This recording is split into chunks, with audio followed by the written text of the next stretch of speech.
warahmatullahi wabarakatuh. Saya Cetila. Saya merekomendasikan buat pencinta kuliner, khususnya makanan-makanan ringan ya, jajanan. Ini ada dari Rifis Kitchen. Ini buatannya homemade loh. Nah, ini ada keripik balado dan juga ada kue. Apalagi bentar lagi mau lebaran kan. Jadi bisa order di Rifis Kitchen. Rasanya dijamin maknyus dan mantap sekali.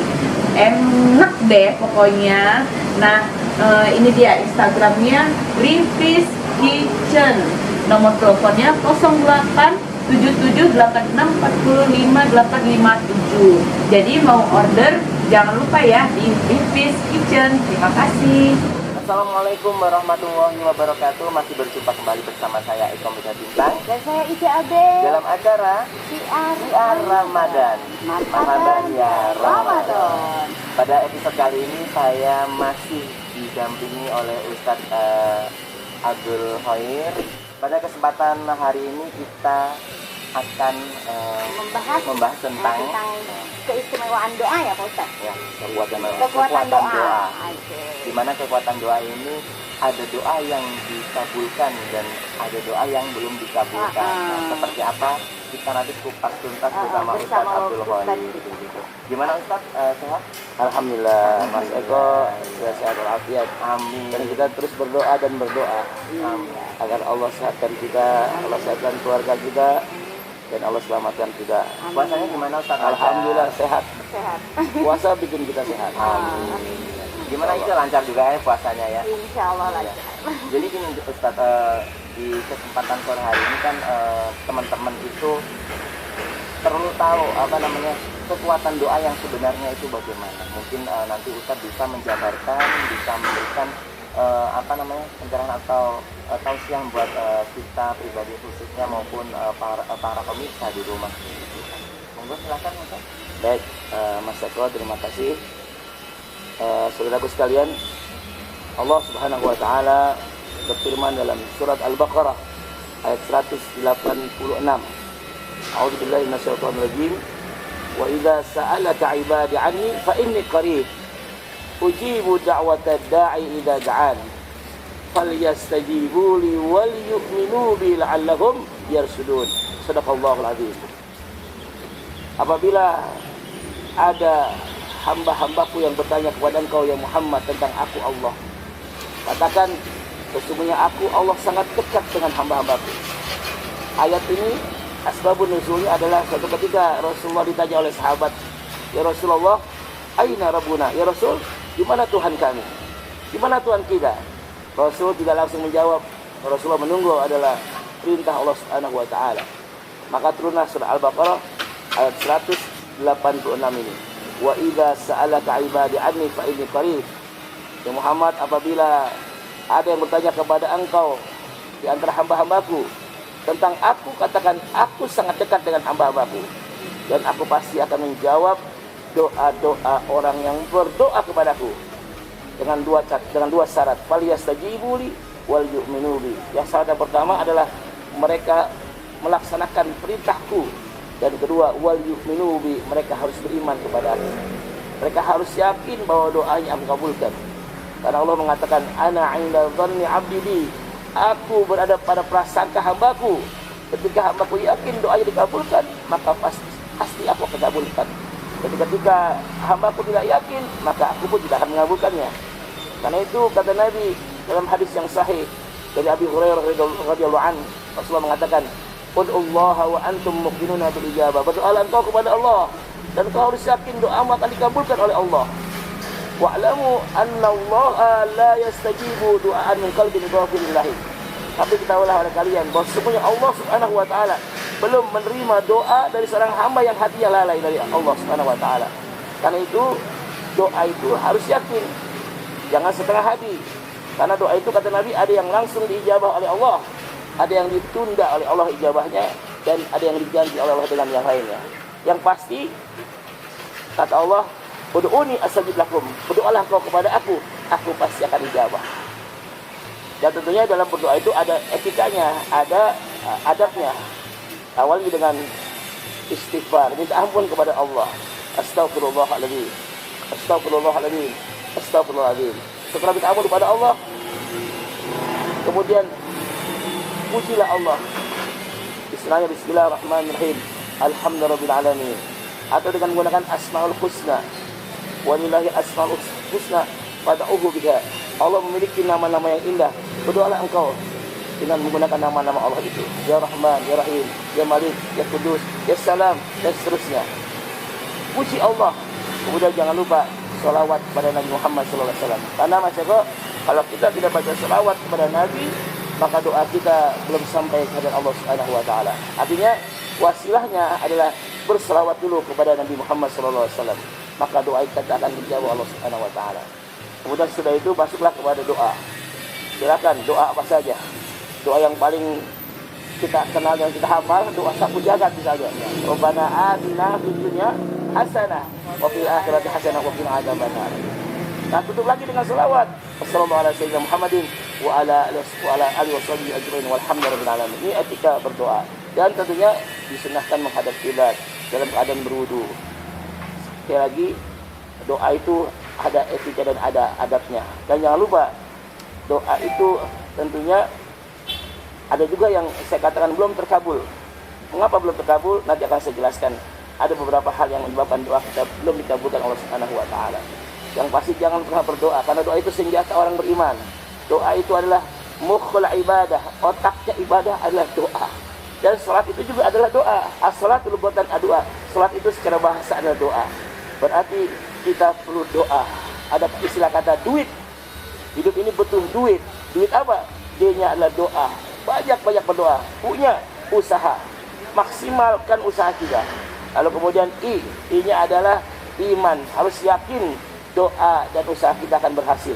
Dan jangan lupa T, tawakal kepada Allah Subhanahu Wa Taala. Masya Allah. Al-insan bitahir, wallahu bitakdir. Manusia wajib berusaha secara maksimal, tapi kepastian adalah haknya Allah Subhanahu Wa Taala. Karena itu jangan pernah berhenti berdoa dan berdoa. Apalagi di waktu-waktu yang mustajab. Ketika selesai sholat fardu, selesai sholat malam habis tahajud, ya mas. Kemudian ketika hujan turun, jangan mengeluh, berdoalah kepada Allah. Antara azan dan qomat, ketika khutbah Jumat, antara dua khutbah, ketika sujud, Mas Eko ketika sujud di akhir, perbanyaklah berdoa. Wasjud waqtarib. Waktu yang paling terdekat antara seorang hamba dengan Allah adalah ketika dia sujud. Makanya ketika sujud banyak-banyak berdoa kepada Allah Subhanahu Wa Taala. Jangan lupa bahwa doa itu adalah senjatanya orang-orang yang beriman. Insyaallah, gitu Mas Eko. Ya. Jadi ini sangat luar biasa banget ya, kekuatan doa ini ya Mbak. Jadi kekuatan doa benar-benar adalah kekuatan orang yang memang benar-benar gimana Mbak? Doa itu adalah salah satu yang bisa mengubah takdir juga ya Pak Ustaz. Ya betul, cocok. Kata Nabi, la yarudul qada ila doa. Tidak akan bisa merubah qada, bukan takdir, qada. Iya. Al-qada ada sesuatu yang belum terjadi. Jadi ada qada, ada qadar. Ya. Yang belum terjadi namanya qada. Kalau sesuatu yang belum terjadi namanya qada. Dan la yarudul qada illa doa. Tidak ada yang bisa menolak ketentuan Allah yang belum terjadi kecuali doa.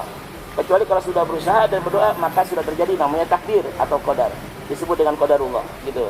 Jadi yakinlah, insya Allah kalau kita terus berdoa dan ikhtiar, Allah akan merubah nasib kita. Ini ada sedikit pertanyaan dari pemirsa, Pak Ustadz, ada dua pertanyaan. Kapan dan di mana doa akan diijabah oleh Allah? Ya, pertama ada tempat-tempat yang mustajab, yang kedua ada waktu yang mustajab. Kalau tempat yang mustajab, insya Allah Mas Eko pernah ke sana ya. Mekah, Madinah, bahkan beliau bawa orang tuanya, Masya Allah. Berdoa di Mekah, berdoa di Multazam, berdoa di Hijr Ismail, berdoa di Makam Ibrahim, berdoa di Arafah, apalagi pada tanggal 9 Zulhijjah, berdoa di Raudhah, itu doa yang sangat mustajabah. Ini masjidnya Raudhatul Mu'minin, ini Raudhahnya orang beriman. Di Madinah ada Raudhah adalah tempat himpun doa. Di sana doa yang paling mustajab, yang orang-orang berebut untuk mendapatkannya, tempat mustajab. Mudah-mudahan semua pemirsa bisa datang ke sana.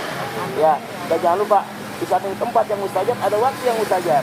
Raudhah nggak mungkin dipindahkan ke Indonesia, ya kan? Multazam nggak bisa dipindahkan ke Indonesia, Arafah nggak bisa dipindahkan ke Indonesia, tapi ada waktu yang mustajab, yaitu saya bilang tadi selesai sholat fardu, selesai sholat malam, dan juga antara azan dan iqamat dan seterusnya. waktu dan tempat yang mustajab. Termasuk ketika hujan turun. Jangan pernah sia-siakan. Ketika hujan turun, ya Allah, minta sama Allah yang terbaik, ya Allah. Takdirkan yang terbaik untuk kami, ya Allah. Masya Allah, luar biasa kekuatan doa. Itu Mas ya. Pak Ada Ustadz, lagi? saya mau nanya nih. Kurang keras. Gimana Pak? Pak Ustadz, saya mau nanya nih, gimana nih ya? Saya itu udah berusaha yakin gitu dalam berdoa gitu, tapi kenapa kok belum dikabul-kabul gitu? Baik, baik. Doa itu saya katakan tadi, ada yang langsung dijawab oleh Allah, ada yang ditunda oleh Allah, ada yang diganti oleh Allah. Bisa saja doa kita diganti oleh Allah, tapi bisa juga belum dikabulkan oleh Allah. Kenapa?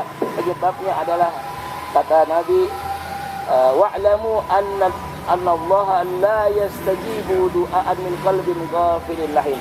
Ketahuilah oleh kalian bahwa Allah belum menjawab doa-doa seorang hamba yang hatinya lalai. Bagaimana hatinya sudah lalai, sudah mati? Kenapa penyebab hati mati? Pertama, engkau kenal Allah, engkau bilang beriman kepada Allah, tapi engkau tinggalkan perintah Allah. Engkau mengaku cinta sama Rasulullah, tapi engkau tidak hidupkan sunnah Rasulullah. Engkau tinggalkan sunnah-sunnahnya. Engkau baca Quran, tapi engkau injak isi Al-Quran. Engkau mengaku setan itu musuhmu, tapi engkau dekati setan itu. Engkau menikmati pemberian Allah, tapi engkau tidak pernah mensyukurinya. Engkau bilang kematian itu ada, tapi engkau tidak pernah bersiap-siap menghadapi kematian itu. Bahkan engkau antar mereka ke kuburan, tapi engkau tidak pernah mengambil iktibar bahwa sesuatu akan doa belum dikabul. Oleh karena itu, koreksilah diri kita. Kenapa doa kita belum dijawab? Mungkin selama ini kita mengaku beriman kepada Allah, tapi kadang-kadang kita sering melalaikan perintah Allah. Yang kedua, mungkin kita sering mengaku cinta Rasulullah, cinta, tapi maaf, kadang-kadang kita sering meninggalkan sunnah Rasulullah. Tahajudnya jarang, dua nggak pernah, baca Quran jarang-jarang, betul? Atau kau baca Quran, tapi kau injak-injak isi Al-Quran. Kau baca Al-Quran misalnya, ara'aital ladzi yukadzibu, siapakah pendusta agama? Itu orang-orang yang nggak peduli sama anak yatim dan fakir miskin. Ternyata dia baca ayat ini, tapi dia nggak sayang sama anak yatim, nggak peduli sama anak yatim mau makan kayak nggak makan, sama orang miskin pun tidak pernah peduli.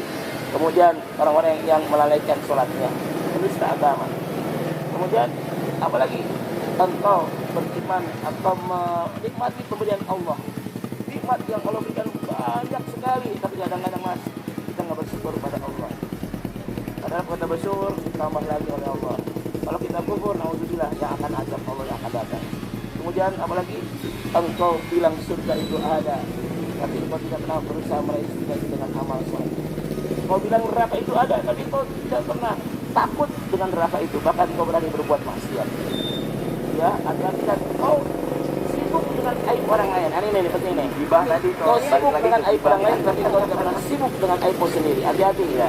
Dan tentunya engkau yakin bahwa kematian itu pasti akan datang. Tapi engkau tidak pernah bersiap-siap menghadapi kematian itu. Ini yang menyebabkan hati kita menjadi mati, dan hati kita menjadi mati menyebabkan doa kita belum dikabulkan Allah Subhanahu wa taala. Tapi jangan pernah putus asa. Jadi gini Ustaz, selain doa, kekuatan doa dari ibu ini Ustaz. Betul. Ya kan? Selain doa yang kita belum dikabulkan, salah satu doa yang dikabulkan adalah doa dari ibu. Betul. Itu bagaimana Ustaz? Ya betul. Rasulullah mengatakan doa seorang tua kepada anaknya seperti doa Nabi kepada umatnya. Makanya masih aku bersyukur. Amin. Masih ada bapaknya, masih ada ibunya, ya. Teteh masih ada kan? Masih ada, masih lengkap, masih bisa. Kalau kata Bang Haji Umar Rama, masih ada keramat ya. Masih ada keramat di dunia. Hai manusia, hormati ibumu yang melahirkan. Darah dagingmu dari air susunya, jiwa ragamu dari kasih sayangnya. Betul Mas? Makanya ibumu. Minta doa mak, mama kek, ya. Mbok ya. Minta manggil apa mak ya? Mama doain ya, doain. Itu doa yang orang tua Masya Allah luar biasa. Seperti doa Nabi kepada umat. Satu lagi pertanyaan Ustaz, selain kita sebagai seorang anak wajib mendoakan orang tua yang pertama, yang kedua yaitu kita sebagai anak karena ada salah, ada dosa dari ke orang tua, ke keluarga dan sebagainya. Di saat-saat di mana tempatnya, kapanpun waktunya, kita selalu minta maaf dan kita bersih kepada orang tua. Itu bagaimana? Ya, manusia pasti pernah melakukan kesalahan. Tidak ada yang bersih dari dosa dan kesalahan, termasuk kesalahan kita kepada orang tua kita. Maka dari itu kita tidak boleh berhenti untuk meminta maaf kepada mereka, ya. Apalagi ibu yang melahirkan kita, jangan pernah menyakiti mereka. Jangan seperti Alqamah. Alqamah ini ibadahnya rajin mas, tapi di akhir hayatnya dia disiksa oleh Allah dalam sakaratul maut karena dia menyakiti hati ibunya. Nauzubillah min dzalik. Jadilah seperti Uwais Al-Qarni yang luar biasa, dia menggendong ibunya untuk berangkat ke tanah suci. Subhanallah, labbaik Allahumma labbaik. Dan Mas Eko kemarin juga menggendong bapak dan emaknya untuk berangkat ke tanah suci. Subhanallah, Allahu Akbar, Allahu Akbar. Ini Uwais Al-Qarni abad modern ya. Mudah-mudahan itu bisa dicontoh. Kenapa saya tadi ngomong karena saya sebagai saksinya. Dan mudah-mudahan pemirsa bisa mencontoh beliau. Amin. Yang mau berangkat dengan orang tuanya dan itu diganti oleh Allah. Amin. Yang ketika sahabat bertanya, ya selalu nakama kayun tikun. Pada siapa kita harus ngasih nafkah, harus baik gitu. Pertama jawaban Allah, qulil walidain. Kalau engkau mau memberi, kasih dulu orang tua. Jangan orang lain baik banget sama siapa saja, orang tua pelitnya, nauzubillah min dzalik. Yang kedua, wal aqrabin, kerabat kita mas. Satu kerabat ini satu nasab beda nasib. Ya teh. Kadang-kadang kakaknya sukses, adiknya nggak sukses. Atau sebaliknya ya. Nah, kakak bantu adiknya atau adik bantu kakaknya. Ya mas ya? Insyaallah. Dan wal yatama, anak yatim, wal masakin, orang sahur. Insyaallah Ramadan ini kita berbagi kepada anak-anak yatim dan fakir. Kita kepada pemirsa, istilahnya kita udah apa namanya, Pencerahan tentang tentang doa doa ya. ya. Mudah-mudahan dari apa yang udah Disampaikan oleh Pak disampaikan oleh Ustadz kita. Ustadz, kita bisa menjadi yang lebih baik lagi, menjadi orang yang lebih bisa berdoa lagi dan selalu berdoa Dan jangan lupa sering-seringlah engkau meminta doa dari orang lain. Doain saya Mas Eko, doain saya Teh, doain saya Toma, doain saya ya. Pertama doain saya Ibu, doain saya Ayah, Mak, Bapak, doain saya. Karena apa? Kita nggak tahu dari mulut yang mana doa dikabulkan. Benar-benar. Mungkin dari orang-orang miskin, dari anak-anak yatim yang mendoakan kita. Doa mereka didengar Allah Subhanahu wa taala. Dan pasti Allah akan dijawab. Allah mendengarkan doa-doa mereka. Apalagi doa orang tua kepada anak. Masya Allah, Masya Allah. Berkah dan berkah. ya. Sekian dulu pemirsa dari kami masih bersama saya dengan Kak Bintang. Dan saya Syabe. Kita pamit undur diri dari hadapan pemirsa semuanya. Masih bersama acara kita hanya di Siar Ramadan. Marhaban Ya, Ramadan. Assalamualaikum warahmatullahi wabarakatuh. Waalaikumsalam.